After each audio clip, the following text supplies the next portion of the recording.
welcome to Orion Outreach. I'm Jessie Agnew, and with me today is Molly Fox of the North Oakland Community Coalition. Yeah. Thanks for being here today. Thanks for having me. I appreciate it. Yeah, absolutely. So, what can you tell me about the NOCC?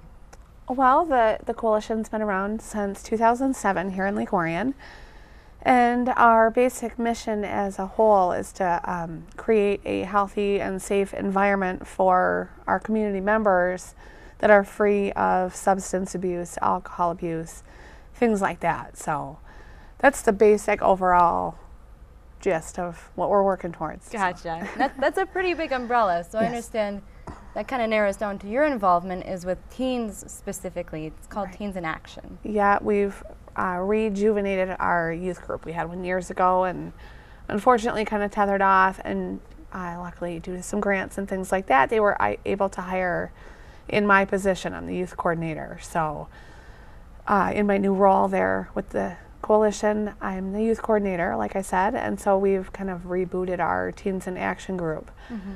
So eventually we'll meet once a month, things like that. Eventually I'd love to have like a president, a vice president, things like that, but that's kind of where we're at. We've got some events coming up, all that kind of good stuff. But what can you tell me about the importance of having a separate, organization within it for teenagers and younger adults and members of the community? Sure. I think especially with teens, they've got so much going on, and a lot of times teenagers and middle school students are involved with so many things, and so many families have two working parents or a single mom that's keeping everything together, that a lot of times they might feel like they're on their own. Mm-hmm. They might feel like they don't have somebody to talk to, so they lean towards things that maybe aren't healthy decisions for them.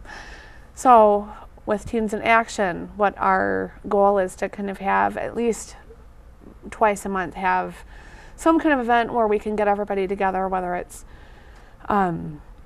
bowling or game night or just whatever, something to free pizza. Yeah, free pizza, all that good stuff.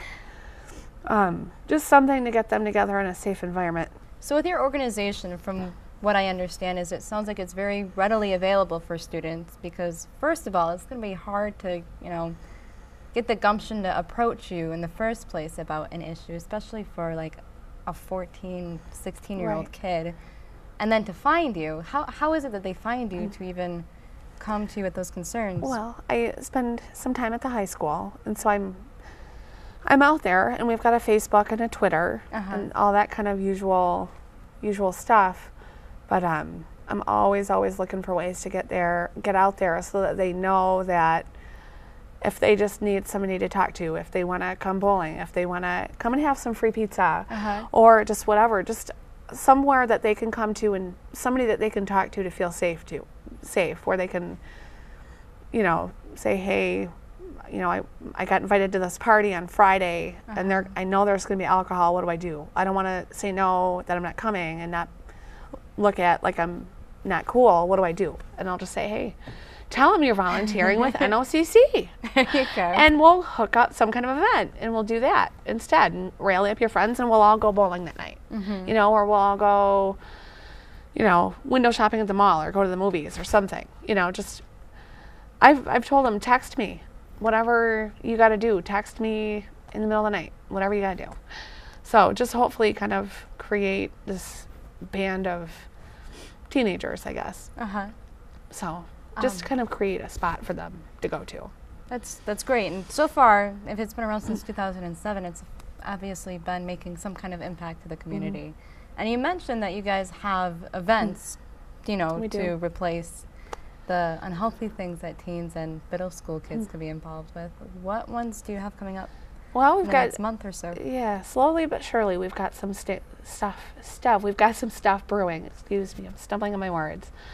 The first big kickoff thing that we're working on, it's not necessarily an event, but we've got a logo contest. And we've extended the deadline. We want to put it out there for 9th to 12th grade students, whether they're at Lake Orion High School or homeschooled or whatever, to work up a logo for Teens in Action. The only requirements are that it's got Teens in Action in there. Something about be sober, which is our tagline, and kind of no profanity, things like that. But you know, we just want to put it out there and have a logo that kids like. So the logo contest is on our website. All the information is there. It's NOCCMI.org. They can submit it to me. My name is Molly again. But my email's on the website as well, but it's molly@noccmi.org. So that's one thing that we've kind of got in the works. The logo that wins, there's a $100 prize. It'll be a gift card to Great Lakes Crossing. What's next for the Teens in Action? Well, we've got in December, on December 8th, we've got a Teens Voice event. It'll be at the Great Lakes Golf Dome down on Joslyn by Great Lakes Crossing.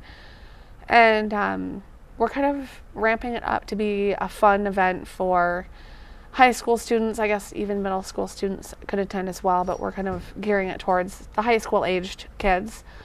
There's going to be a live local high school band performing. They've got pool tables and games and things like that, all kinds of fun stuff. We're going to have pizza and pop and snacks, all that good stuff. So it'll be fun. There's going to be music, like I said, and then we'll have kind of like an educational open forum aspect where we talk about substance abuse prevention and suicide prevention and what's going on with that in our community as a whole. You mentioned, when you were telling me about that earlier, you mentioned that you kind of make it a safe feeling environment for the kids by kind of making it smaller groups when they talk about that. So it's it's more private for them, which probably makes it a lot more comfortable. Yeah, I think especially with this Teen Voice event, we want to get them talking. We want it to be an open dialogue about suicide in the area and substance abuse, things like that. And it can be intimidating for a grown adult to stand up and say, hey, this is my thought, so let alone for a 14-year-old, 15-year-old. Right. So we're going to probably break everybody up into little groups and kind of hopefully get them talking about what their thoughts are and what their concerns are. So, and then we'll kind of open it up to a larger dialogue and then end the event with some music and games and things again. So awesome. That'll be December 8th from 5 to 8. So it sounds like it's a pretty attractive organization to kids. It's not just a, hey, hide from alcohol and drugs here. It's a, come have fun and live life as a young kid and don't get caught up and miss out. Right, and we don't want to be that organization that stands in front of them and says, don't do drugs, you know, because nobody wants to hear that. I don't think it usually works either. No, it doesn't do the trick, I don't think. Didn't when I was in high school. It probably won't work when my daughter's in high school, you know. It's good to know that there are organizations like yours that are growing in the community that actually speak kids' languages and take the time to reach out to them and understand them and let them, you know, respond. It makes me feel better because I have siblings that are in middle school and high school, well, junior high and high school right now. And I know for them, I know it's a constant thing that kids are always faced with. And it's nice to know that there's something positive that's not in their face. We don't want to boss them and be that. I think they've got enough people telling them what not to do. They've got enough people telling them what to do to get into college. They've got enough people, you know, you have to do this and you have to do that and you have to keep your grades up, and they're under a lot of pressure anyway. So, yeah, God, definitely. Yeah, absolutely. And we just want to be kind of out there telling them that, you know, you can keep working hard and you can keep pushing forward and keep making positive choices that don't involve alcohol and drugs. We just had a town hall meeting last night, and one of the speakers is on our board. Her name is Toby Russell, and I apologize for going off topic sort of, but she spoke about how high school students, their brains are still developing, and she showed pictures, and it'll eventually be on our website, but she showed pictures of just your average active high school student's brain, and then the same aged student who binge drinks, and the differences were significant, and their brains are still forming through college, I guess, our brains. So I think, I know when I was in high school, I didn't think about that. Right. I don't think it's something a 15-year-old sits and goes, well, I'm going to drink these 4 beers and it's going to change the formation of my brain. They don't think like that. Right. I mean, for me, I don't even think about kids binge drinking, but that's very much a reality. Yeah, unfortunately it is. Yeah. Real quick before we wrap this up, you did mention that you have one other event coming up. We do. A bowling event? Yeah, we're gonna the Teen Voice event. We kind of, it's our big kickoff event. I guess I should say, but our next toned down fun event, just for fun, is our bowling event. It'll be December 14th. It'll be held up at Collier Lanes, which I believe is technically in Oxford, but they're neighbors, so it's cool. It's December 14th from 6 until 9. It's free to any high school student that wants to come up on a Friday night, have some pizza, and bowl with their friends. Cool. So it'll include pizza, pop, 2 games worth of bowling. So it should just be a good time. And, you know, we don't have to get into drugs and alcohol if we don't want to. But, you know, we want to keep our high school kids safe. So. And lastly, in the realm of having volunteers in your organization, is there any like specific requirements, or can just anybody come in and be a part of it? Anybody can come and be a part of it. Anybody that I would hope would think that we're a worthwhile organization, but we're also looking for board members as a side note. So if anybody checks us out and wants to make that commitment, let us know.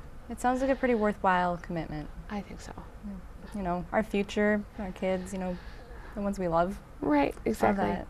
All right, well, that about wraps it up. I just want to thank you again for coming on this show and for addressing what to me seems like a topic that often gets overlooked. And I agree. For me is a personal one, again, because I have siblings and I can't help them. It's up to the organizations that can reach them in a way that you know, parents might not be able to. So. Yeah, and it's hard as a parent, you know. So thank you, actually, thank you. For that. I appreciate knowing that you guys are there. So again, thank you for tuning in to Orion Outreach this week. I am Jessie Agnew, and with me is Molly Fox of the North Oakland Community Coalition. Thanks again, Molly. Thanks.